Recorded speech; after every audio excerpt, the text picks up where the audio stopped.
Hi friends, welcome to Thangam food park. இப்போ நம்ம பார்க்க போகிறது மட்டன் சுவையில் சிப்பி காளான் குழம்பு. அது எப்படி செய்யலான்னு பார்க்கலாம் வாங்க. அதுக்கு ஒரு சிப்பி காளான் பேக்கெட் எடுத்து நல்லா கழுவிட்டு சின்ன சின்னதாக கட் பண்ணி வச்சுக்கலாம்.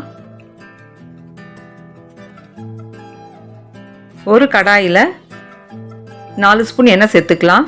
அதில் அன்னாசி மொக்கு 2, மராட்டி மொக்கு 2, கொஞ்சமாக பிரிஞ்சி இலை போட்டுக்கலாம்.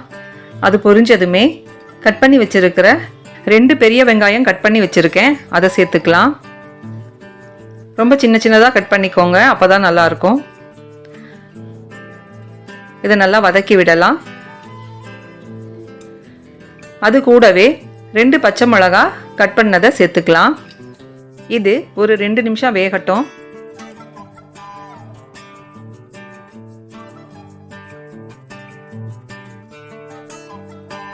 மீடியம் சைஸ் தக்காளி 2 கட் பண்ணி வச்சிருக்கேன், இப்போ அதை சேர்த்துக்கலாம்.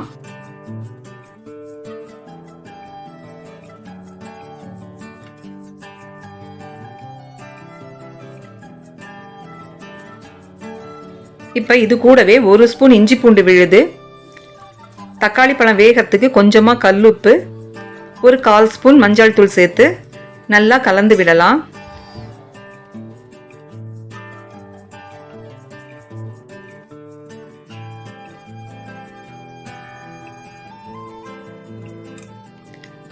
இப்போ ஒரு மூடி போட்டு ஒரு 5 நிமிஷம் வேக வச்சிடலாம். அடுப்பை மட்டும் மீடியம் ஃப்ளேமில் வச்சுருங்க. இப்போ பாருங்கள், தக்காளி வெங்காயம் எல்லாமே ஓரளவுக்கு வெந்துருச்சு. தக்காளியை இப்படி மசிச்சு விட்டுடலாம்.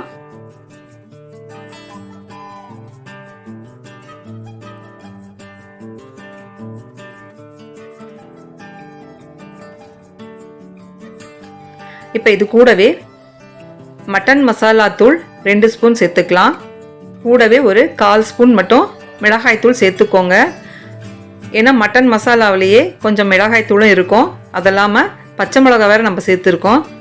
அதனால் காரத்துக்கு ஏற்ற மாதிரி நீங்கள் கொஞ்சமாக மிளகாய் தூள் சேர்த்துக்கோங்க.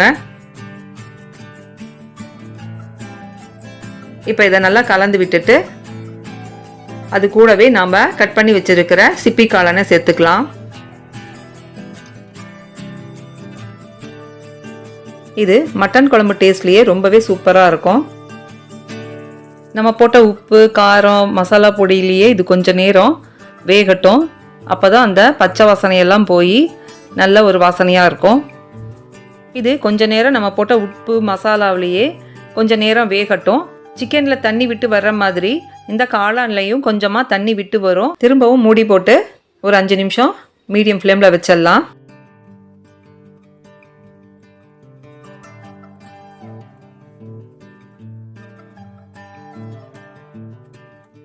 ஒரு 2 டம்ளர் தண்ணி சேர்த்துக்கலாம். காளான் முழுகிற அளவுக்கு தண்ணி சேர்த்து இன்னொரு தடவை வேக வைக்க போகிறோம்.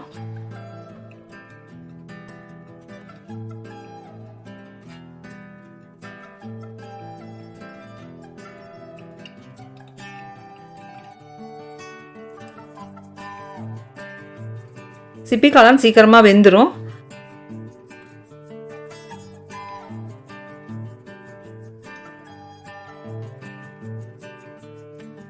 இது கூடவே கொஞ்சமாக கொத்தமல்லி தழை சேர்த்துக்கலாம்.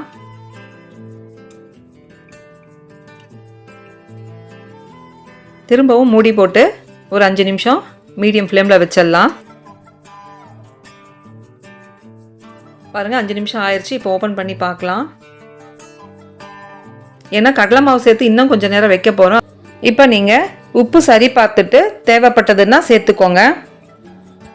அது கூட நம்ம 1 டம்ளர் தண்ணியில் 2 ஸ்பூன் கடலை மாவு சேர்த்து நல்லா கலந்து விட்டுக்கலாம். பொட்டு கடலை மாவு இது. இதை சேர்த்து நல்லா தண்ணியில் கரைச்சிக்கலாம்.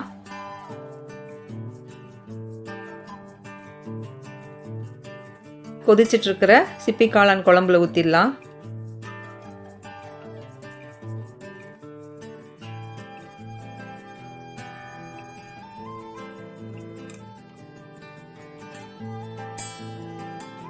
இப்போ நல்லா கலந்து விட்டுட்டு ஒரு மூடி போட்டு மூடி ஒரு கொதி வந்தால் போதும். நம்ம சிப்பி காளான் குழம்பு மட்டன் சுவையில் ரொம்பவே சூப்பராக ரெடி ஆயிரும்.